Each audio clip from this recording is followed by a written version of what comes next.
అడుగుతా ఉన్నా, పోలీసులను అడుగుతా ఉన్నా, అయ్యా మీరు చేసేది న్యాయంగా ఉందా, మీరు చేసేది ధర్మంగా ఉందా అని చెప్పి నేను అడుగుతా ఉన్నా. మీరు చేస్తూ ఉన్న ఈ రాంగ్ ప్రెసిడెంట్ వల్ల రాష్ట్రం ఈరోజు బీహార్ కన్నా నాశనమైన పరిస్థితుల్లో ఈరోజు తయారవుతా ఉంది. రాష్ట్రం ప్రతి చర్య మనం చేసేది డెమోక్రసీలో సిగ్గుతో తలంచుకునే కార్యక్రమానికి మీరంతా కూడా సిగ్గు లేకుండా చేస్తూ ఉన్నారు. ఇదే లింగమైన అడుగుతా ఉన్నా, వీళ్ళల్లో కొట్టిన పోలీసులు కేసులు పెడతా ఉన్నారు. వీళ్ళ దగ్గరికి వచ్చి 20 మంది వీళ్ళని అటాక్ చేస్తే కేసులు పెట్టింది ఎంతమంది మీద?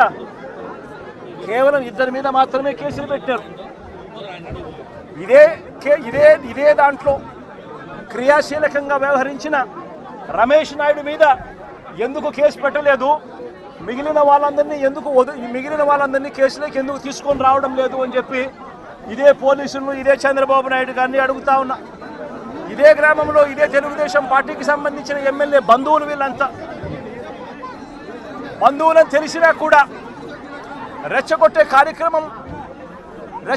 కార్యక్రమం సాక్షాత్తు ఈ ఎమ్మెల్యే కొడుకు ఇక్కడికి వచ్చి ఈ గ్రామంలో 27 తారీఖు ఆయనే వచ్చి రెచ్చగొట్టే కార్యక్రమం చేసిపోయినా కూడా ఆయన మీద కూడా కేసు ఎందుకు పెట్టడం లేదు అని అడుగుతా ఉన్నా. వాళ్ళందరినీ కూడా తప్పించే కార్యక్రమం చేస్తూ ఉన్నారు. తూతూ మంత్రంగా 2 మీద మాత్రమే కేసు పెట్టారు. కానీ ఈ హత్యను ప్రోత్సహించిన ఎమ్మెల్యేను కానీ ఎమ్మెల్యే కుమారుడు కానీ వారి మీద మాత్రం ఎటువంటి చర్యలు కూడా తీసుకోలేదు. కంప్లైంట్ చేసినా కూడా 27వ తారీఖున 28వ తారీఖున మా ఇళ్ల మీద దాడి జరుగుతూ ఉంది, మాకు పోలీస్ ప్రొటెక్షన్ ఇవ్వండి అని చెప్పి కంప్లైంట్ చేసినా కూడా పోలీసులు ఎందుకు పట్టించుకోలేదు అని చెప్పి చంద్రబాబు నాయుడు గారిని అడుగుతా ఉన్నా, పోలీసులను కూడా అడుగుతా ఉన్నా. ఇదే ఎస్ఐ సుధాకర్ అనేవాడు వీడియో కాల్స్తో ప్రతి ఎంపీటీసీలని కూడా తానే ప్రలోభాలు పెడుతూ తన ఫోన్లో నుంచే వీడియో కాల్స్తో వాళ్ళతో ఫోన్లో మాట్లాడించి తానే క్రియాశీలకంగా ఇదే రామగిరి మండలానికి సంబంధించిన ఎస్ఐ కేసు పెట్టినా కూడా యాక్షన్ తీసుకోకుండా తానే ఇవన్నీ చేస్తూ ఉంటే ఎందుకు ఆ ఎస్ఐ మీద యాక్షన్ తీసుకోవడం లేదు, ఎందుకు ఆ ఎస్ఐ ఫోన్ రికార్డ్స్ను ఎందుకు పరిగణలోకి తీసుకోవడం లేదు అని చెప్పి కూడా గట్టిగా అడుగుతా ఉన్నా. ఇదే లింగమయ్యతో పాటు కొడుకు శ్రీనివాస్పై కూడా దాడి చేశారు. కానీ ఆశ్చర్యం ఏమిటంటే లింగమయ్య కొడుకు నుంచి కాకుండా వాళ్ళు కంప్లైంట్ రాసుకునింది ఎవరితో తెలుసా? వాళ్ళంతకు వాళ్ళే ఒక పేపర్ మీద రాసుకొని వచ్చి పోలీసులు చదువు రాదని చెప్పి లింగమయ్య అన్న భార్యతో ఏలుముద్ర బలవంతంగా చేయించుకున్నారు. ఇది న్యాయమేనా అని అడుగుతా ఉన్నా. లింగమయ్య అన్న భార్య చదువు రాదని, కొడుకు పక్కనున్నాడు, దాడిలో ఆయన కూడా గాయపడ్డాడు, చదువుకున్నాడు, కానీ ఆయనతో స్టేట్మెంట్ తీసుకోరు. స్టేట్మెంట్ తీసుకునేది పోలీసులే రాస్తారు. లింగమయ్య అన్న భార్యతో ఏలుముద్ర తీసుకుంటాడు.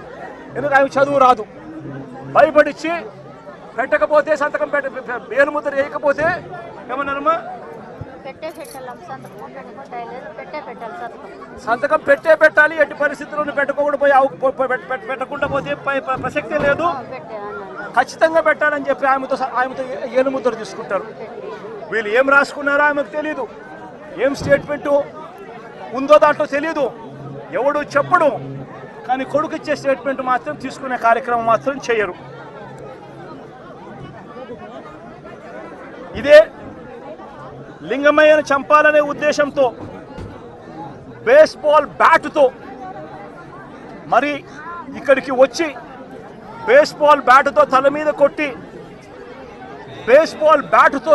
కొట్టి చంపిన నేపథ్యంలో ఎక్కడ కూడా పోలీసులు నమోదు చేసిన కేసుల్లో ఎక్కడా కూడా బేస్బాల్ బ్యాట్ ఉందని, బేస్బాల్ బ్యాట్తో కొట్టారని చెప్పి ఎక్కడా రాయరు.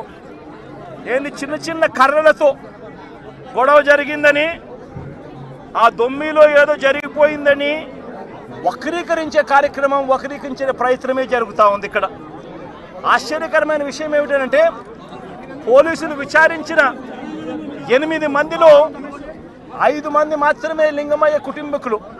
మిగిలిన ముగ్గురు పోలీసులు సాక్షులుగా చేర్చిన మిగిలిన ముగ్గురు తెలుగుదేశం పార్టీకి సంబంధించిన నిందితులకు సంబంధించిన సన్నిహితులను సాక్షులుగా మరో ముగ్గురిని పోలీసులే చేర్చడం అన్నది నిజంగా లా అండ్ ఆర్డర్ అన్నది ఏ స్థాయిలోకి దిగజారిపోయింది, పోలీసు అనే వ్యవస్థ ఏ స్థాయిలోకి దిగజారిపోయింది అని చెప్పడానికి నిజంగా ఇంతకన్నా వేరే ఉదాహరణ కూడా అవసరంలా.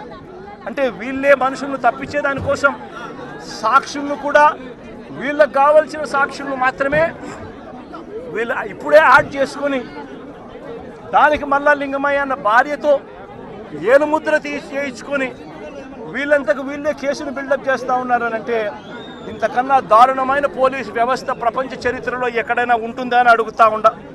వీళ్ళంతకు వీళ్ళే తప్పుడు సాక్ష్యాలు క్రియేట్ చేసి వీళ్ళంతటికి వీళ్ళే కేసును నీరు కార్చే కార్యక్రమం జరుగుతూ ఉంది.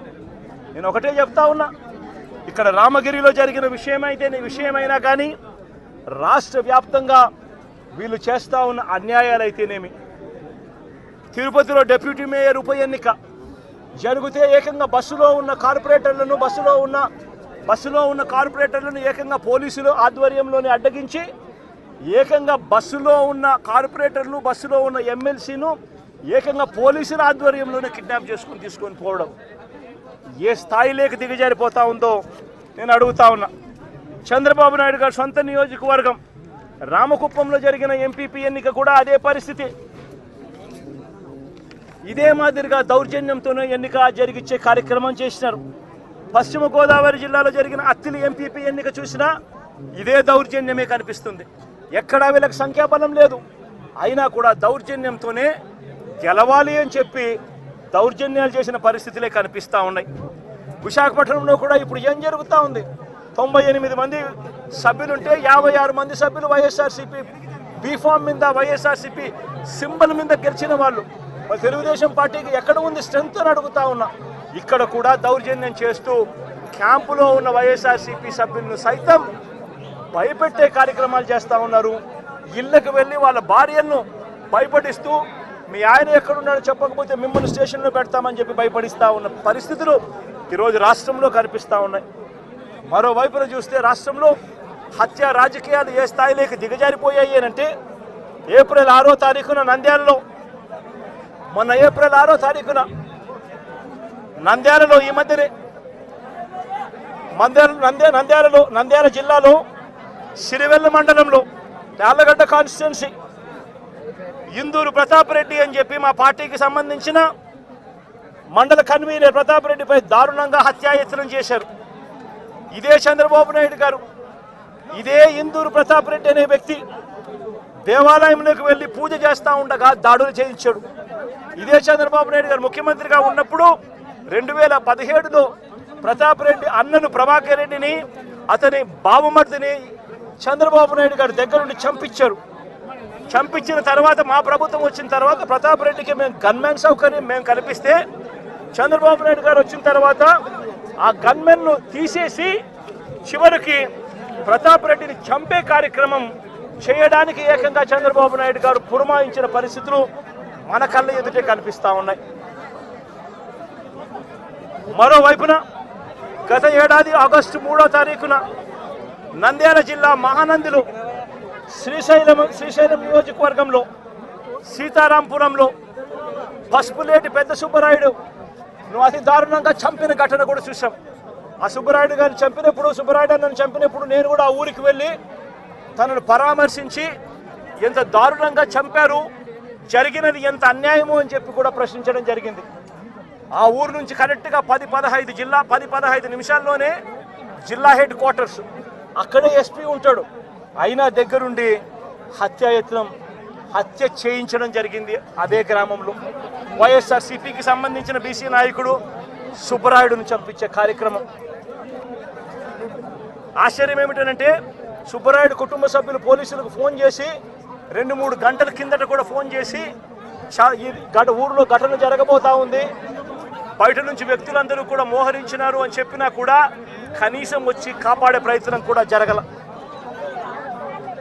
గత ఏడాది జూలై 23వ తారీఖున పల్నాడు జిల్లా పెదకూరుపాడులో కొసూరులో వైఎస్ఆర్సీపీ నాయకుడు ఈద సాంబిరెడ్డిని కూడా ఇనుప రాడ్లతో దారి కాచి రోడ్డులో కారు ఆపి కొట్టి చనిపోయాడని చెప్పి వదిలేసి వెళ్ళిపోయిన ఘటన. చివరకు తను హాస్పిటల్లో చేరడం, బ్రతకడం, ఈ రోజుకి కూడా తనకు 2 కాళ్ళు 2 చేతులు కూడా ఈ రోజుకి కూడా ఆపరేషన్ మీద ఆపరేషన్ చేసి అవి బతికించే కార్యక్రమాలు చేసే కార్యక్రమాలు ఈ రోజుకి కూడా జరుగుతూ ఉంది. పల్నాడు జిల్లా వినుకొండలో గత ఏడాది జూలై 17వ తారీఖున వైఎస్ఆర్సీపీకి చెందిన రషీద్ అనే యువకుడిని దారుణంగా నరికి చంపిన పరిస్థితులు మన కళ్ళ ఎదుటే కూడా కనిపించాయి.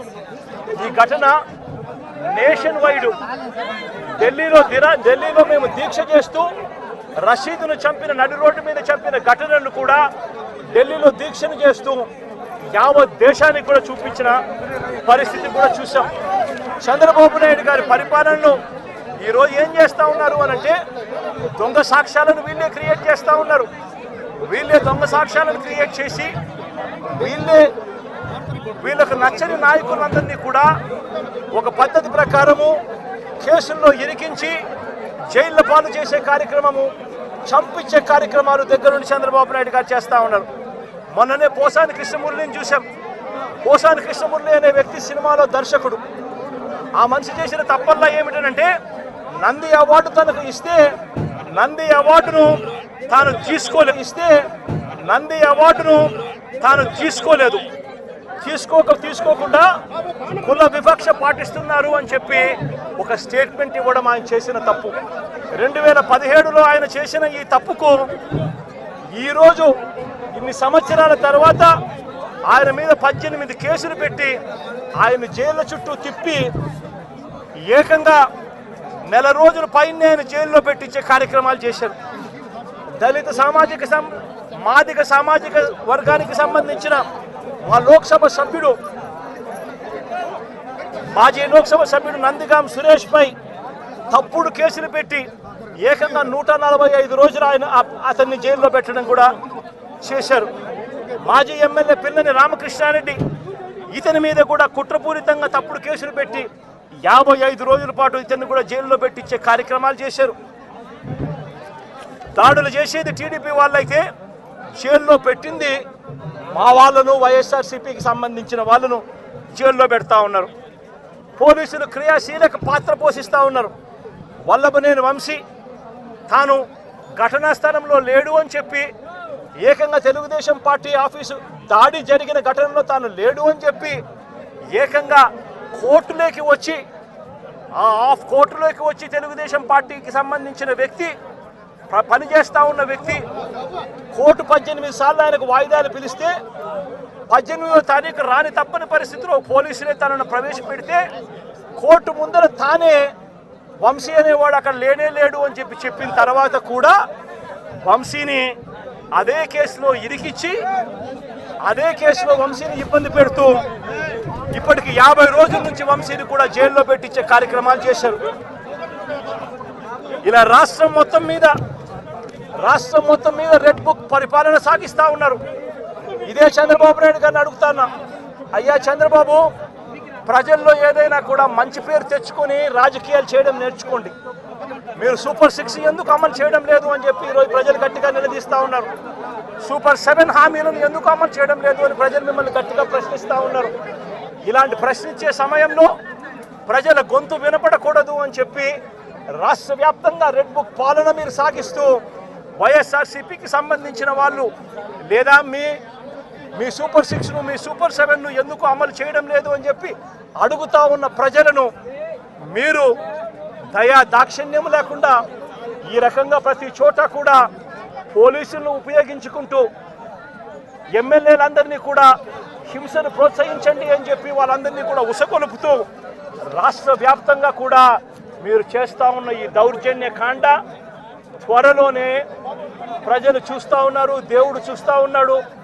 ఖచ్చితంగా మీకు బుద్ధి చెప్పే పరిస్థితి త్వరలోనే వస్తుందని చెప్పి ఈ సందర్భంగా చంద్రబాబు నాయుడు గారికి గట్టిగా మందలిస్తూ చెప్తా ఉన్నా. అదే మాదిరిగా ఇంకొక విషయం కూడా చెప్తా ఉన్నా.